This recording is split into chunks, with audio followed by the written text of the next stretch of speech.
Hello Jindromel ke fans. අද මම ඔයාලට අරන් වෙලා තියෙන්නේ මගේ යුනිවර්සිටි එකේ තවත් සබ්ජෙක්ට් එකකට දාලා වීඩියෝ එකක්. ඔයාලට කලින් වීඩියෝ එකේදී මගේ eShop web application එකේ sign in එකේ sign up එකේ design එක කොහොමද කියලා පැහැදිලි කරා මම. ඒකෙත් ඒ වීඩියෝ series එකක් තියෙනවා eShop කියලා. මේ වීඩියෝ series එක අනිවාර්යෙන් බලන්න. ඉස්සරහට ඒකේ ඉස්සරහට යන sign in එකේ process එක කොහොමද, ඒ කියන්නේ back end එක කොහොමද වෙන්නේ කියන එක. මේ වීඩියෝ එක අනිවාර්යෙන් බලන්න. අද වීඩියෝ එකේදී අපිට දීලා තියෙනවා question, يعني අද assignment එකේදී අපිට දීලා තියෙනවා question set එකක්. ඒක දීලා තියෙනවා අපිට scenario එකක්.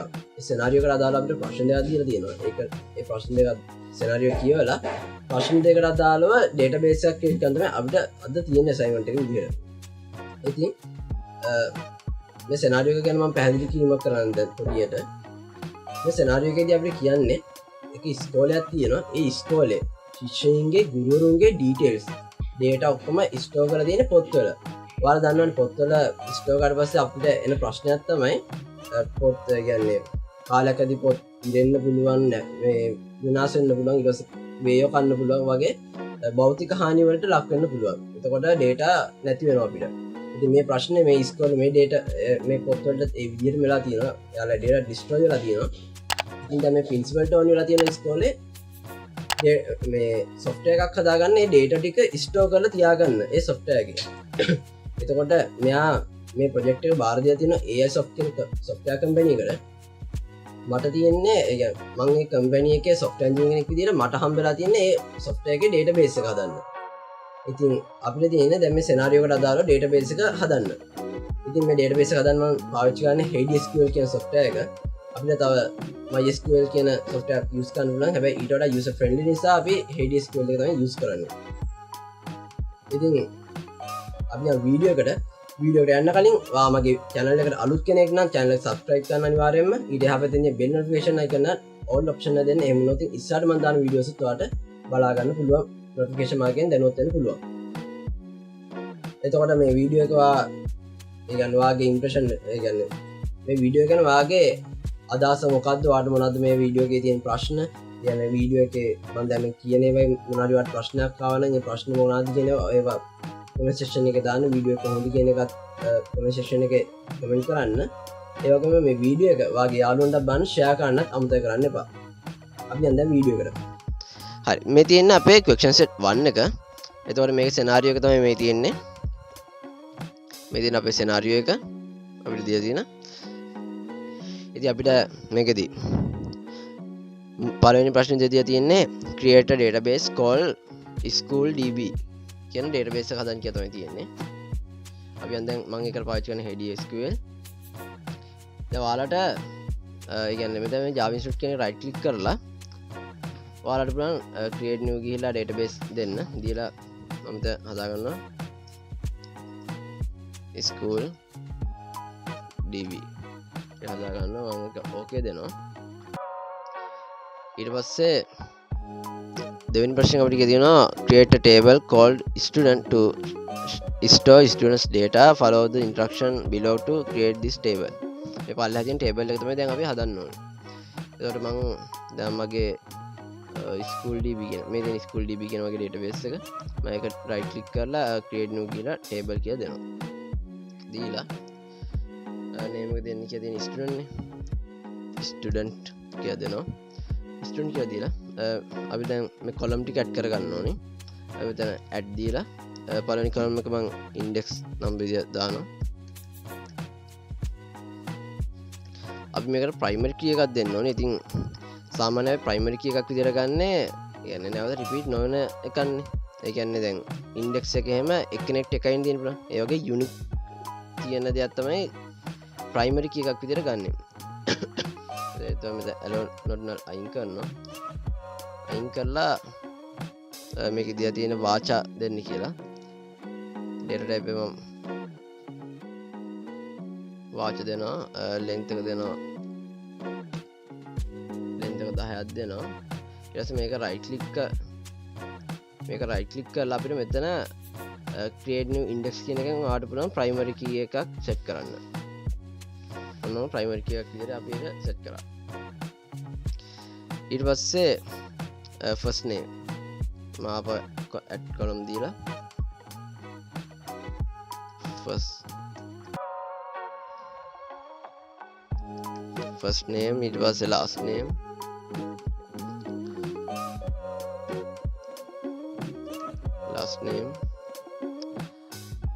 gender මේ ඔක්කොම වාච් තමයි දෙන්න ඕනේ. හැබැයි මේ first name last name කියන වගේ අපිට දෙන්න කියලා තියෙන්නේ 45 කියන length එක.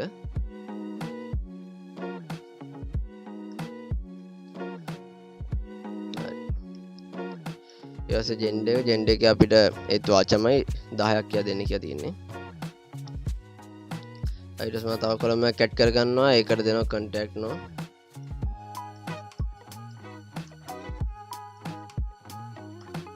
contact no කියලා එකට දුන්නා. ඒකත් වාචා 10යි. තව කොලම් එකක් ඇඩ් කරනවා.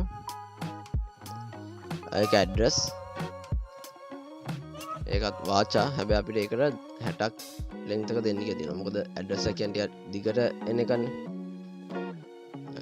මේවට අපි නොකු ටික් දාන්න.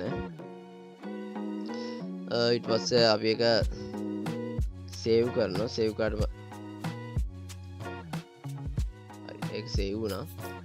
ඊට පස්සේ අපිට මෙතන මේ data වලට ගියාට පස්සේ අපේ table එක බලා ගන්න පුළුවන්. ඊපස්සේ තුන්වෙනි ප්‍රශ්නෙන් අපිට කිය තියෙනවා create a table called teacher to store teachers data. Follow the instruction below to create this table. අපි ඒ කියන්නේ අපිට තව එකක් හදන්න ඕනේ. ඒතකොට අපි ආපහු සර school db කියන right click කරලා create new ගිහිල්ලා table කියන එක දෙනවා. ඒකට දෙනවා අපන් teacher කියලා. reverse කරනවා. teacher කියලා දීලා අපි column ටික add කරගමු දැන්. පළවෙනි column එක තමයි teacher register number එක.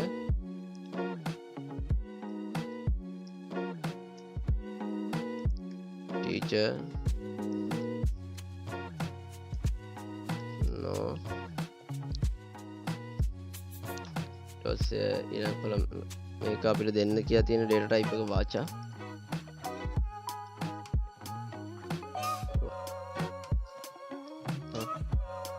ඊට පස්සේ length එක අපිට 10ක් කියලා දෙන්න කියලා තියෙනවා.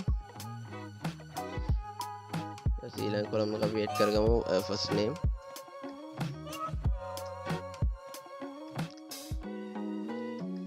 first name ඒක අපිට 45ක් කියලා දෙන්න කියලා තියෙනවා. ඊළඟ එක add කරගමු. ඒකත් l name last name ඒකත් 45යි. ඊළඟ එක gender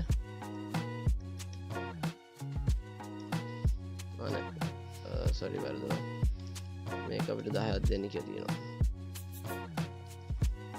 ඊළඟ එක contact no.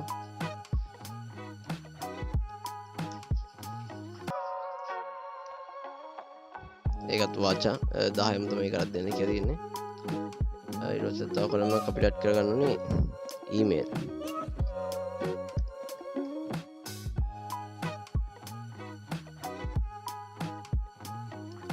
ඒකට අපිට 50ක් දෙන්න කියලා තියෙනවා length එක. මේ ටික් වලට මේවා අයින් කරගන්න අපිට ඒවා ටික් දාගන්න ඕනේ නැහැ. අපි ඊට පස්සේ මේක save කරනවා. ඔච්චර තමයි database එකක් හදාගෙන table එකක් අපි හදාගන්නේ මෙහෙම. මේකට data add කරන විදිය අපි ඉස්සර වීඩියෝදී කතා කරමු. I think ඊළඟ වීඩියෝස් බලන්න අපේ channel එක subscribe කරලා bell icon එක all option එක දීලා තියන්න. මේ වීඩියෝ එක ඔයාගේ යාළුවන්ට share කරන්න. මේ වීඩියෝ ගැන ඔයාගේ අදහස කොහොමද කියලා. ඒ කියන්නේ ඔයාලට ප්‍රශ්න මොනවා හරි තියෙනවා නම් ඒවා ගැන අහන්න පුළුවන් comment section එකේ. ඊට පස්සේ ඔයාලට මේ වීඩියෝ එකෙන් මොනවද ඉගෙන ගත්තේ, ඊට පස්සේ මේ වීඩියෝ එක කොහොමද කියන එක නම් අනිවාර්යයෙන්ම comment එකක් දාන්න. මම ආලෝක චම්පති. අද මම සමු ගන්නවා. ඊළඟ වීඩියෝ එක අපි හම්බෙමු.